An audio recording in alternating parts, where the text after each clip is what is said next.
guys, just want to welcome you to the tactical breakdown and match preview of West Ham versus Chelsea. So I just want to generally talk about the format of the series going forward before I get into this episode specifically. So it's going to be a tactical breakdown of the opposition team. I'm going to talk about 2 or 3 key players.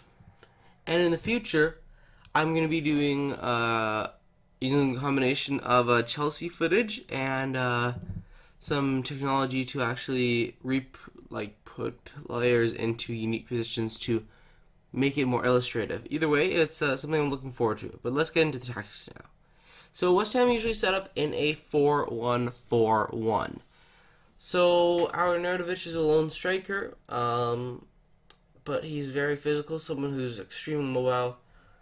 Kind of plays like a false nine of sorts, but he's one of those rare strikers who's strong but can easily play that kind of false nine area. So he's a very good player and someone very dangerous you have to watch out for.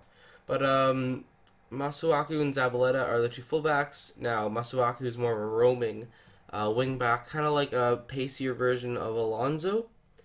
And then Noble just tends to drop deep in the midfield while Obiang kind of jumps into that cam position, and then Yarmolenko and Anderson tend to drift out wide to provide support for overlapping runs to be made and to make passing options easier and avoid a press.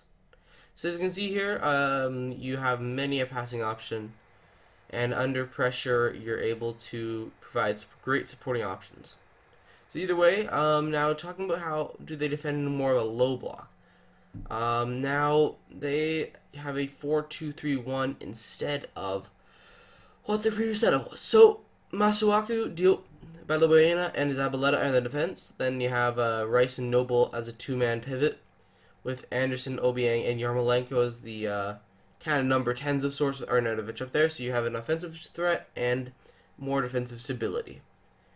And that's what formation brings. As you can see here, you kind of have 3 number 10s, something Di Matteo did for a little while at Chelsea, which I have to admit I'm a little disappointed it hasn't continued on in football in general. But yeah, you see here, you can't see the CBs in the picture, but they are almost there. But you notice that there's always a strong line here. So if the ball gets turned over, it's still a 6-on-4 or a 6-on-5. So you're still advantageous number-wise. And as you can see here, there actually is a turnover, but you see West Ham are able to actually pressure them away and deal with it. So now, in terms of how they set up in a little bit more of something where they're more in possession. So 4-3-3. So backline is the same, but the key is this time Rice drops into more in between Obiang and Noble, not in front of the defense. Arnautovic, Anderson, and Yarmolenko. So Arnautovic, those 2 wingers, they actually push up the pitch, and then Obiang and Noble generally stick where they are. But yeah, as you can see here, it allows them to press a little more in unison, and it's definitely more of a useful kind of shape if you want to high press your opponents.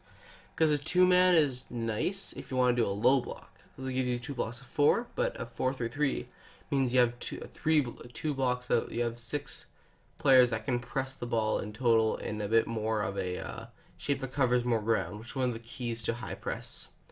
So as you can see here, this play doesn't work out, but you see that if Arnautovic is able to take that touch, he's able to actually have 2 good options to play to. Now, the ultra attacking mode, when West Ham are desperate for a goal, when they need that one chance to take a game, what do they play? A 4-2-4.